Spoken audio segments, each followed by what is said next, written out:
नमस्कार मंडळी, आगरी मेजवानीमध्ये तुमचं स्वागत आहे. आणि आज आपण करणार आहोत बटाटा घालून माठाची भाजी. पालेभाजी असली की ती नेहमी कमी शिजवावी आणि त्यामुळे ही बटाटा घालून भाजी कशी करायची ते आज आपण बघूया. तर वळूया आपल्या रेसिपीकडे, बटाटा घालून माठाची भाजी. गॅसवर कढई ठेवलेली आहे. कढई गरम झाली आहे. आता त्यामध्ये आपण तेल घालून घेऊया. तेल गरम झाल्यावर त्यामध्ये आपल्याला 1 चमचा होईल इतकं जिरं घालायचं आहे. जिरं चांगलं फुलून द्यायचं आहे. जिरं फुलायला लागलेलं आहे. त्यामध्ये आता आपण कांदा घालून घेऊया. इथे मी उभा चिरलेला 1 कांदा घालत आहे.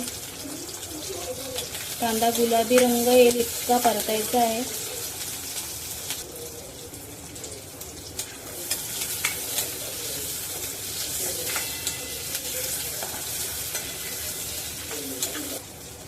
कांद्याला छानसा गुलाबी रंग आलेला आहे. आता त्यामध्ये आपण गडद रंगाची 1 हिरवी मिरची घालूया.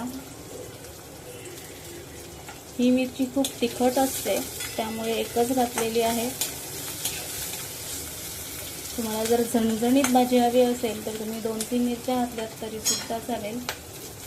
तर त्यामध्ये आपण हळद घालून घेऊया. अर्धा चमचा हळद सुद्धा परतून घ्यायची आहे. हळदीचा कच्चेपणा जाईल इतपत तिला परतायचे आहे. आता त्यामध्ये आपण 1 बटाटा घालूया.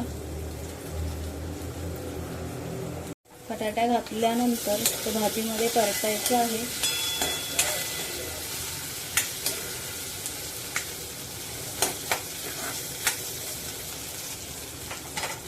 चवीपुरतं मीठ घालूया.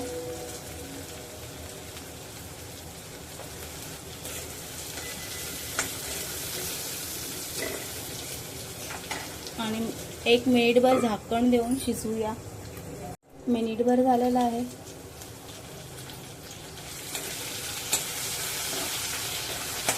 आता आपण त्यामध्ये चिरलेली पालेभाजी घालूया. तर बटाट्यामध्ये आपण ही पालेभाजी घालून घेऊया. तर ही माठाची भाजी आहे. ती चिरून घेतलेली आहे. आता भाजी आपण मिक्स करून घेऊया. आता पालेभाजी मिक्स केल्यानंतर पुन्हा तिला आपल्याला 2 मिनिटं शिजवायची आहे. मैत्रिणींनो, पालेभाजी साफ करून तिला मिठाच्या पाण्यात धुवून घेतलेली आहे आणि मग तिला चिरून घेतली आणि मग फोडणीत घातली. तुम्ही बघू शकता किती छान दिसते. भाजीवर झाकण देऊया आणि 2 मिनिटं भाजी शिजवून घेऊया. गॅस मी मंद आचेवरच ठेवलेला आहे आणि 2 मिनिटं ही भाजी शिजण्यासाठी सफिशियंट आहेत. 2 मिनिटं झालेली आहेत. झाकण काढून बघूया. मस्त खूप छान वाफ आलेली आहे. आणि आता बघूया बटाटा शिजलाय का नाही ते. आता ही 1 फोड घेतलेली आहे. तिला असं चमच्याने प्रेस करायचं आहे. तुम्ही बघू शकताय इझिली. तर बटाटा शिजलेला आहे. आणि पालेभाजी कधीही जास्त शिजवू नये.